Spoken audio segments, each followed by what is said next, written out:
Bom, pessoal, agora a gente vai ver aqui algumas propriedades, algumas características aqui do cabo UTP. Como a gente viu no vídeo passado, o cabo UTP é aquele cabo que a gente utiliza para a rede de dados e ele vai ter 4 pares de fios trançados para eliminar aquela interferência lá de crosstalk, ou diafonia. Esses fios é por onde vão ser transmitidos os dados efetivamente. O cobre está aqui dentro de cada um desses fiozinhos. E por fora a gente tem um revestimento aqui para dar sustentação física para o cabo. Então o trançamento dos pares ele é feito justamente para tentar diminuir a questão do efeito negativo do crosstalk. Então ele é projetado, então os fios para ser trançados. E há também uma certa variação do trançamento para cada par. Observe aqui que o azul com o branco e o azul aqui está mais trançado que o laranja e o laranja com o branco. Isso é algo de projeto mesmo, né, que foi pensado, porque percebeu-se que com essa diferença de trançamento eu conseguia melhorar mais o sinal e diminuir o efeito na interferência lá de crosstalk. A gente tem alguns padrões, são essencialmente padrões de confecção desses cabos. E aí os órgãos que definem esses padrões, por exemplo, TIA, EIA, né, onde esses cabos seguem esses padrões, eles classificam o cabo de acordo com a sua construção. Então a gente tem um tipo de cabo mais simples, que a gente vai chamar de categoria 3, onde os cabos não são trançados, né, você tem os pares aqui, mas sem trançamento. Então esse cabo ele é mais suscetível a uma interferência de crosstalk, mas essencialmente eles eram utilizados para comunicação de voz, né, ou em linhas telefônicas. Para uma rede de dados, o que se notou mais comum utilizar foram cabos com categorias 5 e 5E. Aí sim, eles percebam aqui que eles já são trançados. Eles são utilizados nessa transmissão de dados. E o CAT5 ele é construído e é compatível para ter uma largura de banda de 100 megabits, podendo chegar até 1000 megabits ou 1 giga, né? Mas não é recomendado, né? Porque aumenta muito a interferência. Ele não foi um cabo preparado para trafegar 1 giga, embora ele permita. E tem o 5E, que é uma construção um pouco melhor em termos de cabeamento, em termos de entrelaçamento dos pares, e esse sim ele é adequado para 1 gigabits por segundo. Ainda nessa categoria de cabo UTP existe o cabo CAT6, ou categoria 6, que também é utilizado para transmissão. E aí a gente não vai ter aquela proteção metálica como no cabo STP, mas a gente tem um separador que vai separar os fios, os pares de fios, e que permite melhorar, né, o desempenho, né, que a gente possa ter nesses cabos. Ele é compatível com 1 gigabits e pode ir até 10 gigabits, embora 10 gigabits não seja recomendado. Existe ainda, né, alguns fabricantes que fazem um cabo, que é um padrão que chama 6A, e classificam como 7.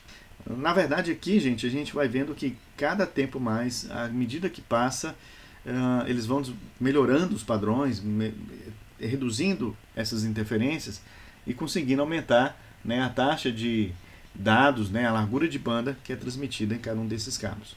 Bom, a gente falou de RJ45, mas não tinha apresentado formalmente.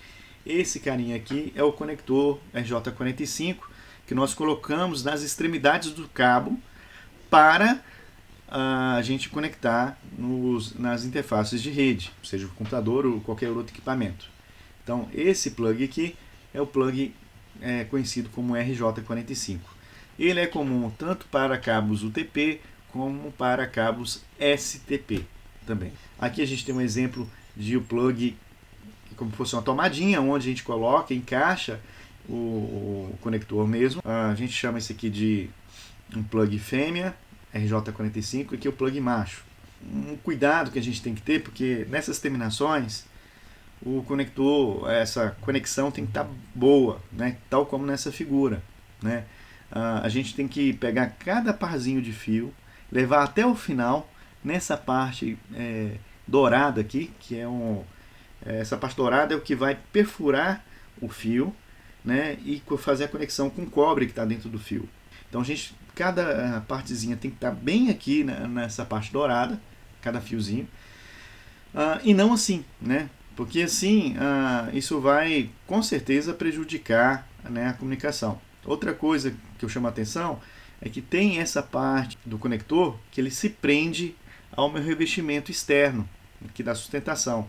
E essa parte se prende, esse chanfro aqui se prende justamente para dar uma maior sustentação do conector. Do caso contrário, se eu tivesse algo desse jeito aqui assim, se eu puxasse o conector, os fios, os pares de fios aqui, iria tudo sair, né? E aí o cabo não iria funcionar mais. Bom, tipos de cabo TP. Vocês devem ter observado que cada fio desse aqui, ele tem uma cor, um padrão de cor, tá? Isso é especificado pelo aquele padrão TIA 568A ou TIA 568B. Então, as cores são padronizadas. As cores são padronizadas para facilitar a instalação e para estar definindo quais são os fios, quais são os pares que vão estar transmitindo num dado momento ou não, dependendo do uso que você der para o cabo. Então, esses padrões, esses fios, ele também está relacionado ao pino que eu vou conectar lá no conector RJ45. Então, a gente tem ali no conector 8 pinos. Dependendo do tipo de cabo que nós fizermos, a gente vai conectar uma cor no pino específico.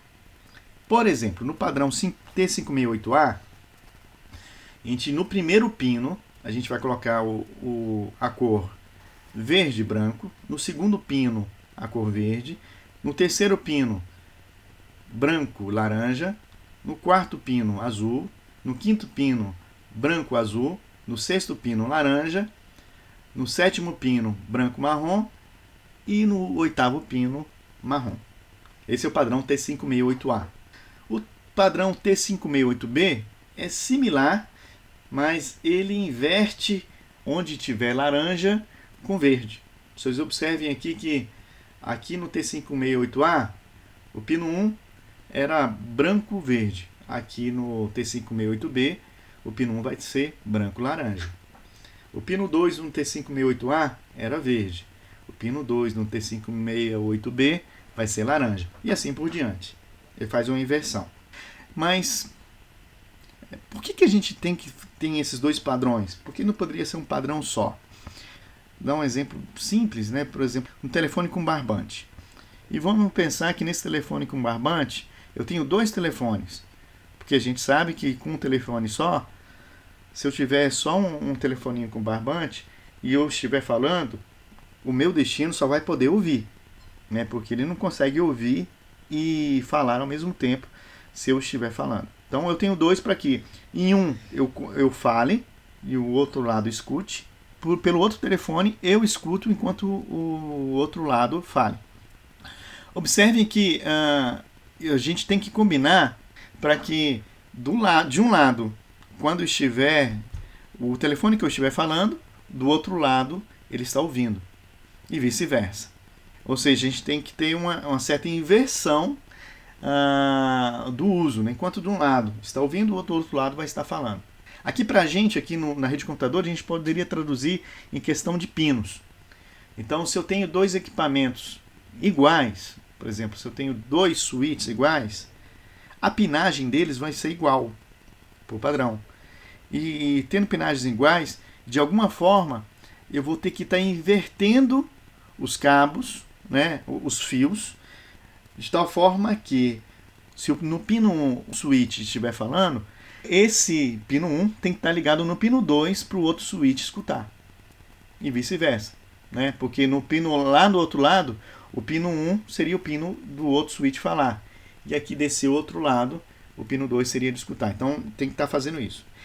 A gente consegue essa inversão de pinagem quando a gente coloca os dois padrões T568A e T568B, que vai inverter esses cabos verdes dos laranjas. Entenderam? Então, se eu tiver dois equipamentos iguais, ou seja, os dois equipamentos com a mesma pinagem e quiser que eles funcionem, troquem informações, eu tenho que ter em uma extremidade uma conectorização no padrão T568A e no outro lado a conectorização no padrão T568B. Aí sim os dois vão conseguir falar.